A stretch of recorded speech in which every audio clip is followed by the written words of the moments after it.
Good morning, gamers. Today is going to be another one of these card reveal review videos, but today I'm actually alone. Usually we film these with my friend Jason, but this week I was quite busy, so I didn't really have time on our usual day that we do these things. So instead I'll be kind of looking through things on my own and just sort of breaking it down according to my own thoughts. We had quite a few interesting reveals this week around. So we had basically the Alden Radline reveal, the Alcalivra Radline reveal, and a lot of the other support for a bunch of other decks too. And of course, I usually restream and translate all of these card reveals live when they happen. So this happens at Tuesday and Thursday evenings, Japan time. So you can plug in 8 p.m. JST into your local time zone on Google, and you can catch all that on twitch.tv/DifferentFight. So make sure you check that out. And of course, if you like these videos, please do give a like to the video as well as subscribe if you haven't already. It really does help support the channel a lot. But without any further ado, let's get into it. So first things first, we had a very good Leonor reveal. Unfortunately for Jeweled, not so much. So I don't even know if I should talk about the Jeweled one. It's literally a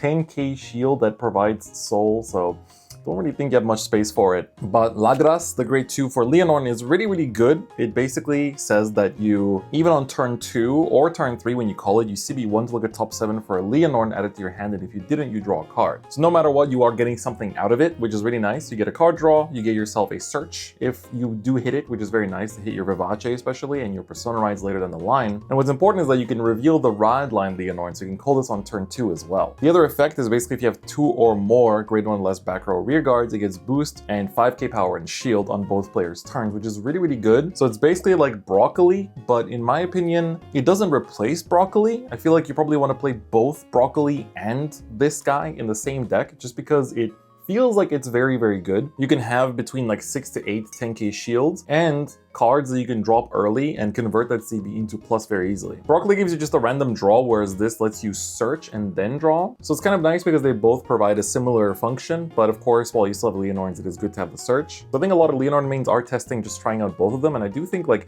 Leonor was already really good in this meta. She was already a top dog. I feel like now she'll probably be even better, so I'm actually quite excited to see where things go for her. So gonna be a very exciting time. Definitely looking good for Leonor in this season, and definitely treated well by these triple rares. Then they revealed there's this like the generic double rares this set. So basically they're all grade 2 double rares that have a front row continuous rearguard circle skill that any auto abilities by your opponent's intercept are not activated, and all of your opponent's units that were put from rearguard circle to guardian circle lose all of their continuous and auto abilities. So this is kind of there to, I think, basically counterpick the stall decks that use the new set orders from the festival booster, which to me is like, I mean, they weren't that oppressive to the point that I feel like you need to get rid of them. So I don't really see many people running these double rares myself. I feel like this does make it a bit annoying for Eva, honestly, like because your obscudates can't intercept anymore. Like they can intercept, but they lose the 10k shield basically, so they're kind of useless. But Eva's also not that common in the current meta. She's a good deck, but she's not like a top,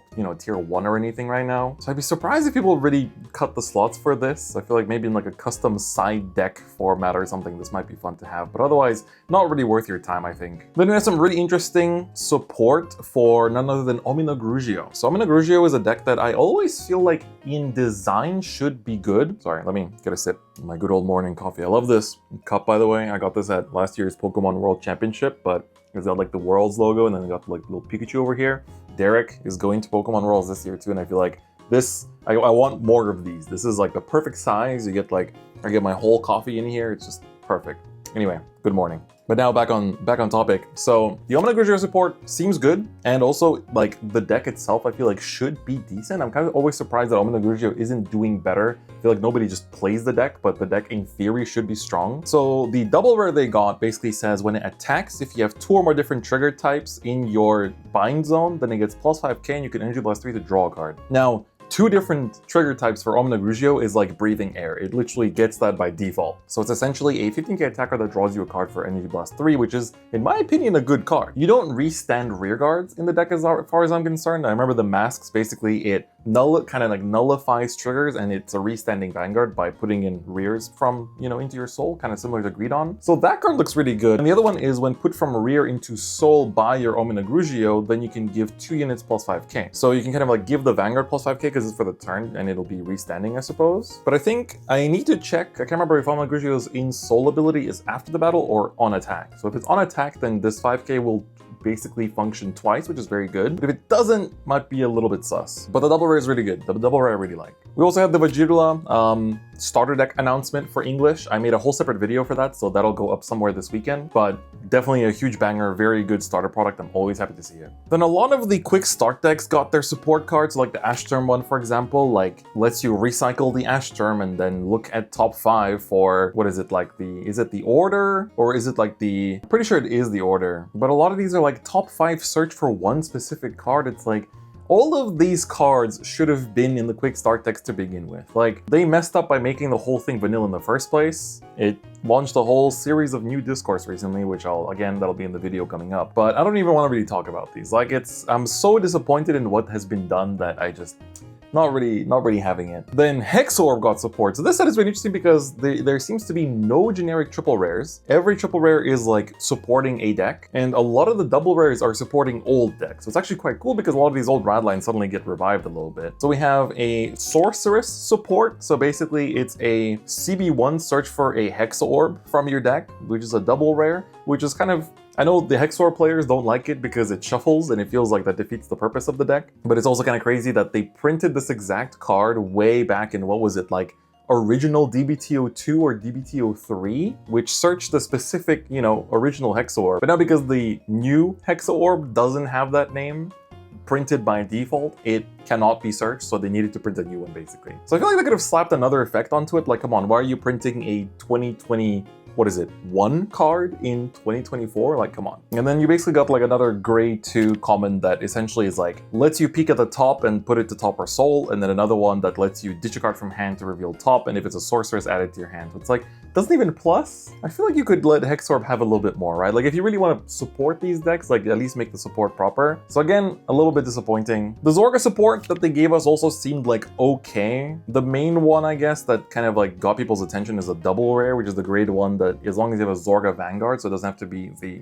the current one, the Divine Skill one, it can be any of them. You can retire 2 of your other rearguards. It cannot be itself, which is a bit unfortunate, to get an order back from your hand. So the use of this is that if you use Roaming Prison Dragon, you can sack the 2 Roaming Prison Dragons, get your order back, and then immediately play the order to then put out the 2 Roaming Prison Dragon. I feel like maybe this will be played as like a couple copies, but it also depends on if the build is running Roaming Prison Dragon in the first place. I'm not sure if Zorga players really struggled to clear it off the board that much though, so I don't know if this guy will be played, but I kind of wish you would maybe like gain like 5k or something for doing that too, because at the moment it is kind of like, unless you're retiring Roaming Prison Dragon, you don't really want to retire anything else for this effect, so it feels a little bit gated in that sense. And then Alden, I already put out a short about my first impressions of Alden, and honestly, it's like the ride line is cool. Like they reimagined the old ride line, great. It's the same as Jiva, where they basically redid the ride line, which is kind of surprising. This is the next deck that gets that. Like Jiva got a reimagination, and then of all decks that then get it, it's Alden. So it's like the grade 1 when rode over by the grade 2 lets you look at top 5, find a grade 2 or greater, add it to your hand, and if you didn't, then you get to energy charge 2. So it's a plus, right? The grade 2 when ridden over, you soul blast 1, look at top 5, add a grade 3 or less, call it, basically to your field. So again, the ride line pluses. So at this point I was pretty like, okay, the ride line seems pretty good. I do like the original Alden ride line, like the grade 1 especially was played in a lot of different decks because it's basically just, show 3 cards, draw 1. But the Alden itself kind of left me something to be desired. I think, it basically gives this retire protection effect that when Alden's own ability would call a rearguard over another rearguard, you put the thing you overcalled to hand instead of drop, which is cool, but that immediately gave me like that's not the protection I was expecting. Then it's got on attack CB1 draw 1 and call a card from hand to rear. It gets plus 10k and cannot be retired by opponent's card effects. So keep in mind when you're not using Divine Skill, this is all you're getting basically. So you're doing 4 attacks, right? You're drawing a card and calling a card, so you're not actually plussing, but the card you overcalled is getting put back to hand. So it's like, I guess you can reuse those on-place effects. So it immediately is very much leaning towards like generic cards. Like it's very much another pile deck. And I was just kind of surprised. I was like, is that really it? And then the Divine Skill basically says once per game, you soul blast 1, look at top 7, call 2, and they cannot be retired by opponent's card effects until the end of your opponent's next turn. Keep in mind, they can still be dominated, they can still be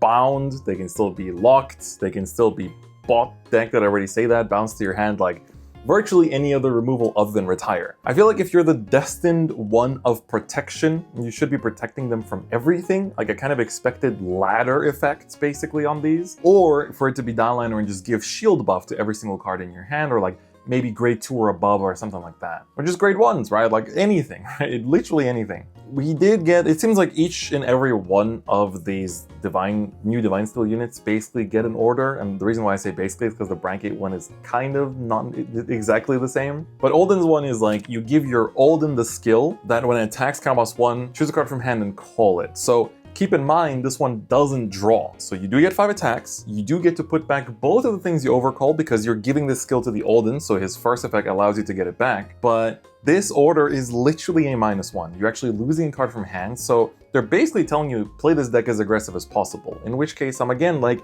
why is it the Divine one of protection? Like, no, not the Divine one, the Destined one. So I'm not saying it's necessarily bad. Like, I think if you build this purely as an aggro deck, it probably is pretty decent. I'm just saying I'm disappointed. The name feels very misleading, and I feel like it really could have done a lot more. And I think it's my own fault because I like defensive decks, and I just got excited for basically no reason. So maybe if I never had that expectation, I wouldn't be as let down. Alden got a special booster too, which is like a 13k booster behind Vanguard, which then gets plus 2k when it boosts the Vanguard. But the problem is that the special Vanguard boost ability is literally Soul Charge 1 get plus 2k, which is like, every other one of these like draws a card, gives a back row attack, gives you counter charge, and this one just Soul Charge 1, like, you sure about that? The 2 defensive cards I got is like, every single one of these has a grade 1 that gets 5k power, 5k shield, so it doesn't even feel special, but Gelment is a grade 2 that when it intercepts, if you have a Vanguard that is Alden, then you can give it plus 20k shield. It's a 25k shield intercept. I really wish it was just when put on Guardian Circle, so it also worked when, you know, you were able to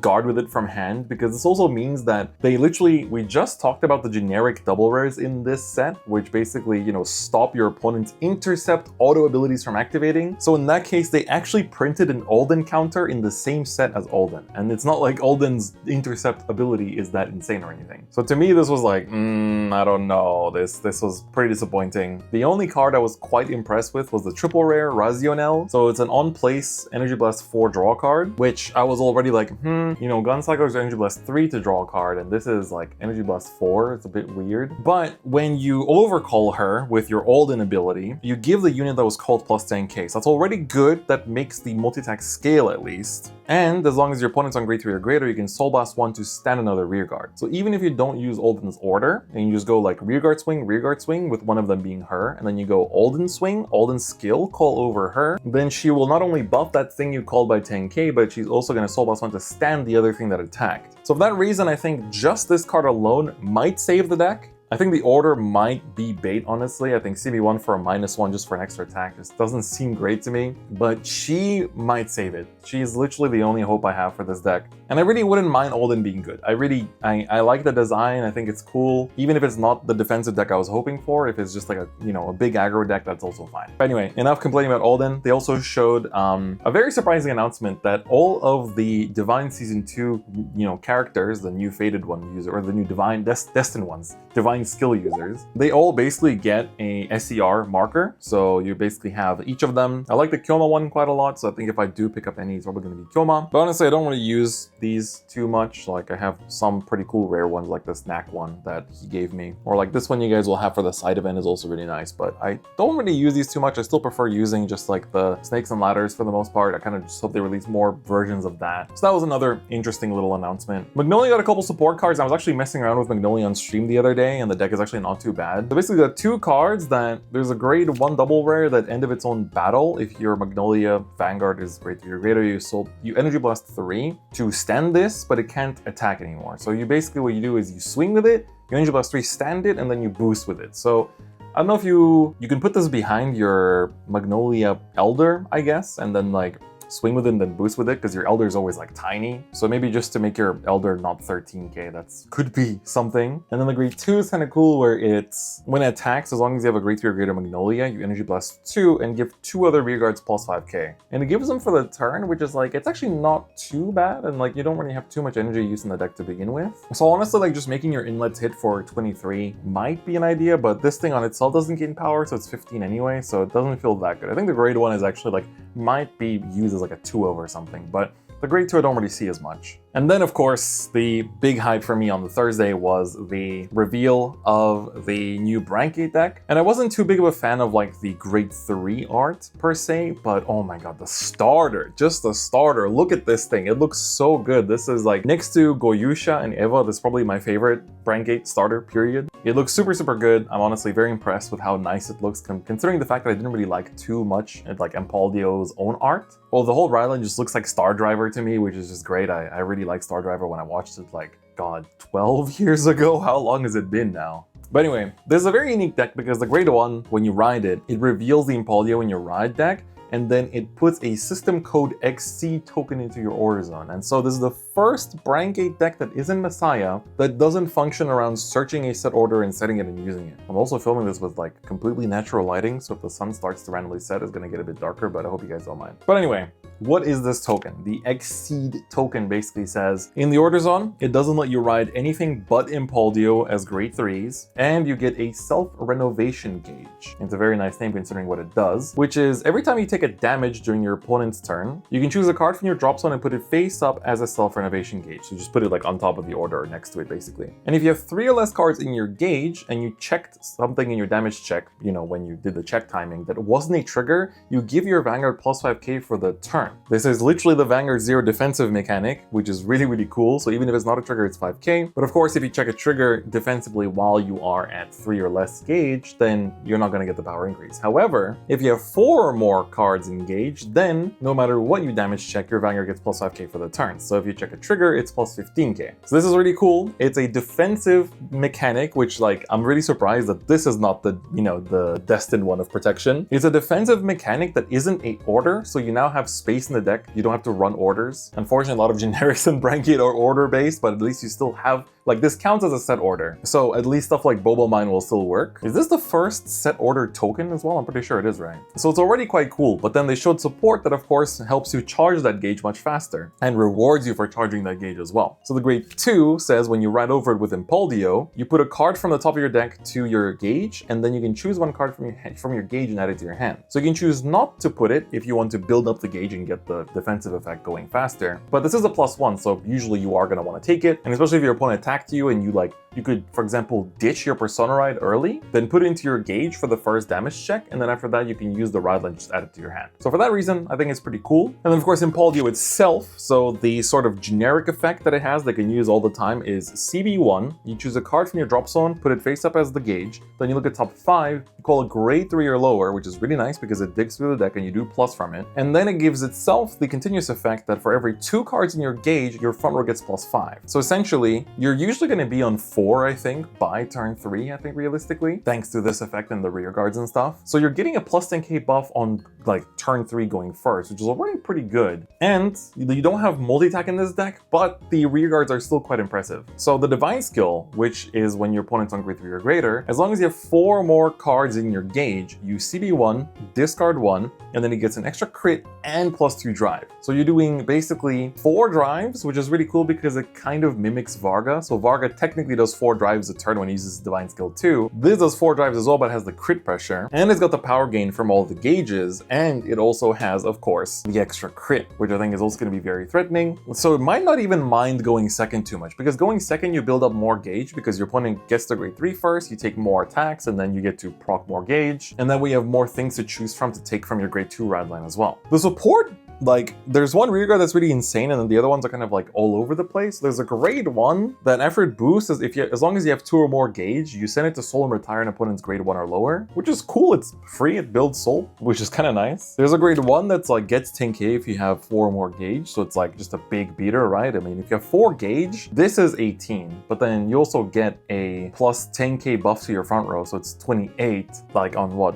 turn 3. It's pretty good. There's a grade 2 dragon, which I felt was really good, which is on attack soul boss 1 get 5k, but if you have 5 or more gauge, it gets 15k instead. So keep in mind, it's 25k. But if you already have 5 gauge, right, that means you already have another plus 10, so it's 35. And then on Guardian Circle, if you have 4 or more gauge, it gets 15k shield extra. So it's a 20k shield for basically nothing. So again, this just made me think like, wow, this really is the defensive deck that I was looking for. So this already got me very excited. And then they showed the beautiful mecha rearguard that is drawn by, of course, Galaxy Blockblue's artist, the Vinstar. So this one says, when it attacks, if you have 4 or more gauge and your rearguard has not drive checked yet this turn, you can almost 1. He loses a drive and he can perform drive checks for that battle, but at the end of the battle, he binds himself. This is already cool because on the Divine Skill turn, you're technically already doing 5 drives. But then his first skill says, if you have 2 or more cards engaged, he gets power plus 5k. And if you have 8 or more, which will take a bit to get to, this unit's drive cannot be reduced by card effects. So that means you're gonna get either 4 drives a turn or 6 drives a turn if you're doing the Divine Skill. This does sound a little bit like, you know, deck out speed run, which is a little bit dangerous sounding, but this does feel like it's gonna be very, very threatening. I wonder if maybe playing purple OT in this is gonna be the correct choice just because you get more procs of your gauge. So it works a bit better defensively and it gives you the 4th attack this deck doesn't have. So I feel like maybe that could be the play rather than Elder Breath. Like I think Elder Breath is tempting, but if all your rearguards are huge and threatening, it's like Elder Breath isn't, like if they're already getting PG'd, Elder Breath is not gonna change the fact that they're being PG'd.